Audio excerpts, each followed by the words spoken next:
And thousands of people from all walks of life converged at the chiefly village of Visese today to pay their final respects to late former President Ratu Josefa Iloilo. Our reporter Ranbir Singh was at the ceremony and filed this report. The heavens opened up as a slight drizzle showered over the casket of Ratu Josefa Iloilo Vatu Ilevunda as it made its final journey from the church to the South Tambu.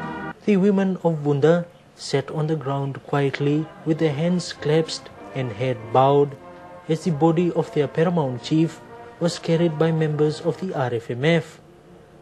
Thousands of people came from far and wide, stood silently as the body of the late former president passed by. High chiefs from around the country, dignitaries, businessmen and members of the judiciary all attended the state funeral. At the South Tambu, the casket of Ratu Iloilo was handed over by the RFMF to the people of Vuda. This was followed by the 21-gun salute. The casket was then taken to the final resting place, the Burenivalu. The former First Lady, Andi Kavu Nono, laid the first wreath in the tomb of Ratu Iloilo.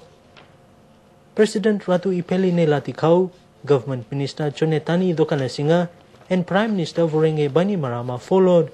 With the funeral ceremony of Ratu Josefa Iloilo now complete, the focus turns to the kingmakers, the Nakelo clan, to elect the next Tui Vuda.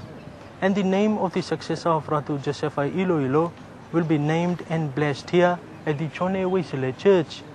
The new Tui Vuda will be installed at Visese tomorrow.